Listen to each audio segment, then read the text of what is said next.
Okay, here we are. Third quarter has ended. This is October. This is October. What a year it has been. Yes. Lots of changes and disruptions all across the country and in different markets. And, here we are in Santa Fe, local markets. Still selling houses, yes. Just as a reminder, Kyle Klein here with Gabrielle Vigil, Laura Lichtenstein, David Barker, covering the Q3 market report for 2025 here in Santa Fe. So I have to say something up front. Yep. I was wrong. Oh my God. This happens. I also lost a bet, hence the facial hair. But I was wrong. There's, the market has outperformed my expectations. Last time we talked about stuff, it was like topsy-turvy world of all these changes, and we were expecting some sort of slowdown. And frankly, we haven't seen it. Not a bit. Au contraire, transactions are really up. Yes. Volume is very high right now in transactions, and I see more pressure entering in the market as a result. Yeah. Inventory's up. Buyers are still out there. Interest rates are a little bit down, but not significantly. But, we're seeing a lot of activity. And what are we seeing on closed transactions? Well, bear with me because I'm still coming up for air after last month. It's been surprisingly busy. I think this is one of the busiest Septembers that we've seen, and maybe even third quarters that we've seen in a while. Wow. We did see a little increase in terminations, but that's to be expected when you have, the high activity that we had for the third quarter. I think we all kind of thought things would slow down a little bit by this point, but in fact, it's quite the opposite. Yeah. And it looks like things will be fairly similar for October.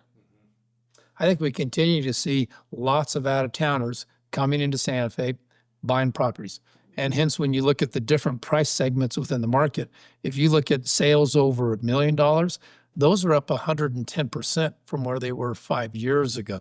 That number's hard to fathom. And it used to be that $1 million was the sign of a luxury property in Santa Fe, but certainly not anymore. Right. And the other concern is when you look at more of the average to median price range in Santa Fe, that's about $550,000 right now.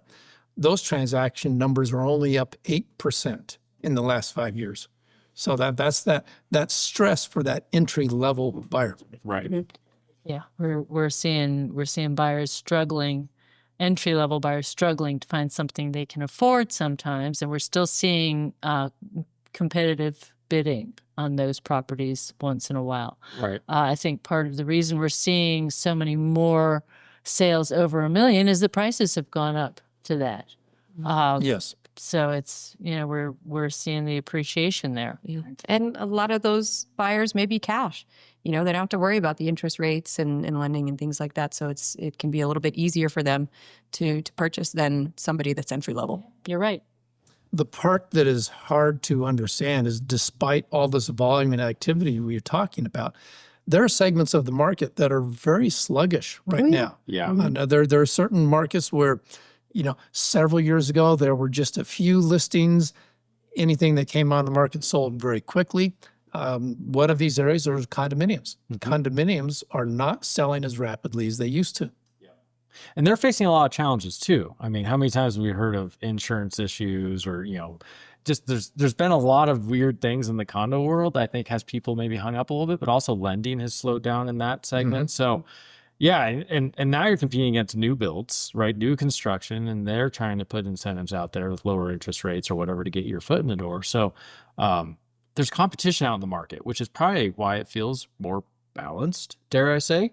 It is. I think it is more balanced. We have thought for the past year or so that we were heading towards a buyer's market, and we have moved a little bit more in that direction, but it's gotten us to a balance point, and we're hanging there. Mm-hmm. The bigger cities are seeing more of a buyer's market, but we're just, we're right there in what I think is a very healthy place to be. Mm-hmm.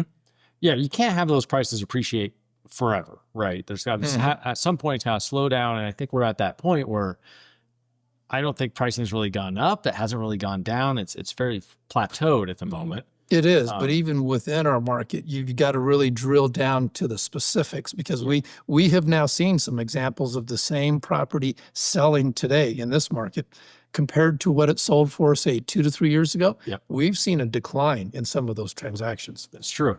That's true. And that history is out there too now with the internet and everything like that. So people are very price aware, and it's something to bear in mind, right? So nationally, you touched on it a little bit there.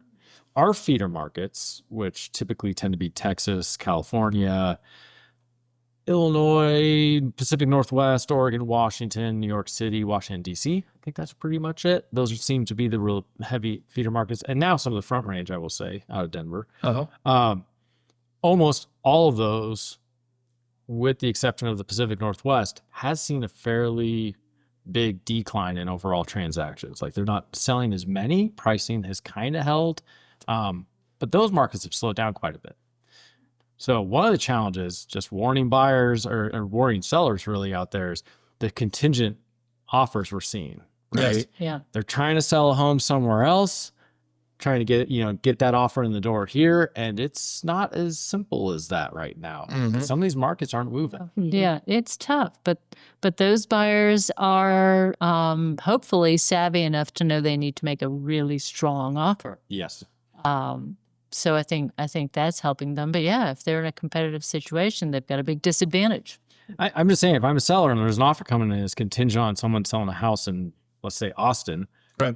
And Austin is particularly slow right, now. they're particularly slow. Right. It's like, am I looking at 180 days? Am I looking at 200 days to get to that closing? It's just something to weigh and think about, because these markets that typically perform so well, that have given people an out, aren't performing that well today. And so it's just something to be aware of, because I've seen a number of them come across my desk where it's like, let's think twice about this. Yeah. I wonder why we're still seeing, despite all this, a surge in activity, because it really did catch us all by surprise. The transaction numbers and the volume that we're seeing has increased significantly. Yeah.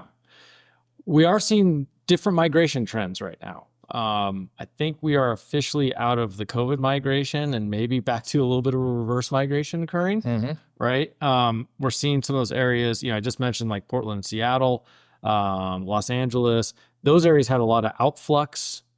They're now having influx. So like Seattle, for example, actually posted up higher sales prices, right? And more transactions. So like that market's hot. And so that yin and yang effect, I think we're kind of rebalancing again, of people going back to where they came from or whatever. Santa Fe's always been a place of crossroads. And so we're seeing that a lot here. I think we are still seeing a lot of telecommuters coming in and out. Yes. Yeah.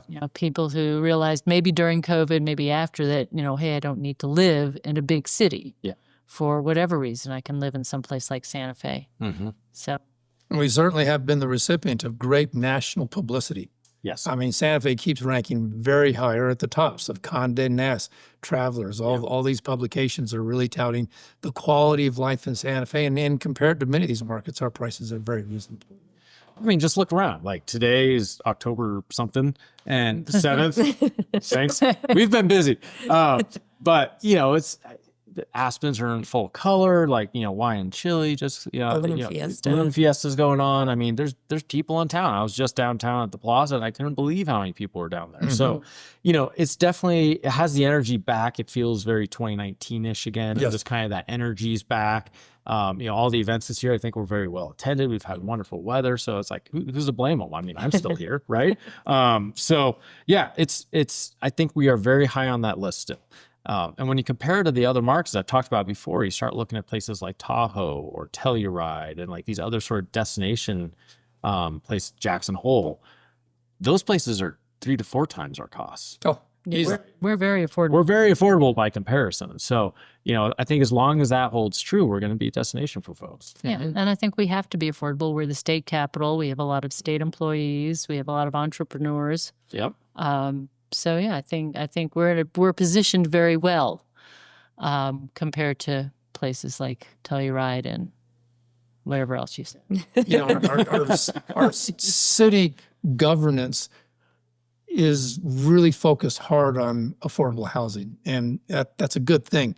What I'm not convinced of is that they are aware of how much pricing gets pushed up. because of all of their rules and regulations. Yeah.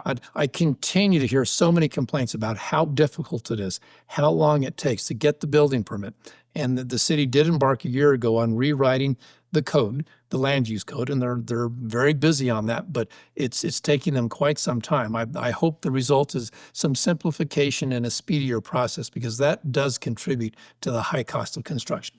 I mean, anyone who's listening who's tried to get a permit to do something very simple, like, once I had to raise my wall about 2 feet, I could see into my neighbors and I was like, I just want to go up a little bit. Existing wall, 6-month process, right? To get that all sorted out. And so things like that, it's just, I'm sorry, it's just unreasonable. Yes. It's just unreasonable. So I'm hopeful that maybe this change that we're having happen right now will be for the positive, but fingers crossed. We'll see. That's right. And we're still seeing these builders, the national builders and some locals who are very active out there trying to come up with new projects. We need that inventory.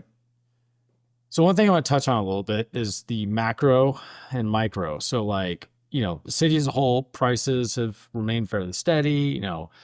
The higher price points, to your point, have been moving fairly quickly. There's been areas though that have seen a slowdown. Like I would say the south end, so the Airport Road, Rancho Viejo, that area of Highway 14 corridor has seen a slowdown. And then Las Campanas, those areas have been fairly robust. And so you can't take just the big average and just assume it's true across the board. It's very localized and very specific. And I think that's the hard part of determining what's going on out there. See, and I appreciate that you touched on that, because this is why it's so important to get with a broker that understands the data, that keeps you informed, that's doing those extra activities, because these pockets, they're all so different. And it doesn't necessarily, just because Santa Fe as a whole may be outperforming other markets, it doesn't necessarily mean that particular area is. So, it's important to take that into consideration when you're going through this process, because it's, you can, as a seller, I think, get your hopes up when you see other areas of Santa Fe doing so well, and you may be in one of those areas that's a bit flat. Yep. And you may be in a situation where you do have to consider a price reduction, or, maybe a longer listing period. Well, and just really focus on good presentation. Oh yeah. Right. Yeah. Good presentation. And I think we say this every quarter. Pricing is not everything, but pricing is critical. So yeah, you want to work with a broker who knows that niche of the market. You want to price it right up front, because price reductions are all well and good, but you're going to get stigmatized if you're on the market for a long time. And we say it every time, but having your property in good condition is so critical. To being very thorough with the inspections and really understanding what you're getting into. I've always said every house has its warts. We just hope to discover them before a buyer is committed and makes their final decision. Yeah. Tell me about it. Speaking from experience. experience. But I will say this too, like, and the sellers, like, I don't care how good you are at like keeping your house clean, something like that. Hire a professional cleaner before we photograph it, before you list it. Just simple things, right? Like a lot of these things you might not see because you live in it every day, right? It's amazing what a couple $100 in a landscaper can do to a property. So it's like, it's just these simple things that can really help it show better, right? Because right now you have more competition. There's more homes on the market, so simple things work. Landscaper, a professional cleaner. Yep. Stage it if it's vacant. Yep. Or get someone in there who knows what he's doing. Tell you what to do with that sofa and that chair and that TV, because it makes all the difference. First impressions are so critical. Yeah. So critical. Yep. And then baked bread for every showing. That's true. There you go. So what's your expectation for the balance of the year? Let me tell a quick anecdote to answer that. So I meet regularly with one of our very productive, very experienced, like 30 years in the business, brokers. And they had 2 listings coming on. And one of them, they thought for certain was going to go like that. And the other one, they were worried was a bit going to be some challenges, right? And so prepared, talked about, got the numbers right, did everything we could. They go live. One of them's getting tons of showings. multiple offers. The other one, 0. Not the ones they Not the ones, expect. right? And so that's how I feel right now. Is like, even with someone with 3 times the experience is sitting there going like, man, I wasn't expecting that. That's where my head's at right now. I still think that if I look at everything from consumer confidence to optimism and things like that, it's like, people are still feeling very unsettled right now. Yes. I don't feel like that shoe has fully dropped. And so where does that put us over the winter and into this next year? It's hard to say. I don't know when things are going to happen. It just feels like they will. It's just, who knows? But as I said, I was wrong. I'm probably going to be wrong again. So at this point, I'm just accepting that. And now people won't come asking me questions. In your dreams. Yeah. Well, what about you guys? Like, Laura, what do you think is going to happen? I'm kind of with you. It's been a surprising year, especially the last quarter and a half. And I remember back in the day when we always thought September and October were good months, and then it would slow down. Yep. I'm not going to count on that this year. I think that things have been so radically different the past few years that I think we could continue to see an uptick. I think we could see a lot of business through the end of the year, beginning of next year, at least. Yeah. So I'm actually going to second that. Yeah. So for me, because I see all of the activity that's happening month to month, and just looking at the activity that we have for the month of October, and how it's been at the end of the third quarter, I'm anticipating that it's going to be a busy end of the year. Just like you said, maybe going into the next year. I know everybody likes to take a break during the holidays. I completely understand. Yeah. Who wants to move during? Yeah. The holidays are stressful, I know. But I don't really see any signs of activity letting up. It's gonna depend on what areas are hot and what areas are not in Santa Fe. I'm going to pick up on that last part of your comment, Gabs, because I think we're going to continue to see a market where there are certain segments that are very hot and popular, quick sales, multiple offers, and other parts of the market that are going to continue to really experience stress. Yeah. And I think in those scenarios, then you're going to have a separation from those sellers who really have to sell and therefore will lower their price, with other sellers who aren't in an urgent position to sell, and they will take their time and they will hold their price, or they will take it off the market. I mean, I'm seeing a lot of homes in my neighborhood. People are doing improvements, and that usually tells me that there's a little Staying bit, for a while. Yeah, there's a little bit of an adjustment coming, right? So, I'll be the one to say I agree. I think we're looking at maybe another quarter of some really robust activity, but after that, I had no bets. Don't ask me. Leave me alone. Well, we'll close this out. Make a reminder: get your green chili before they all disappear. Right? It's that time of season. But yeah, we'll see you Q4. See who's wrong and who's right. Thank you.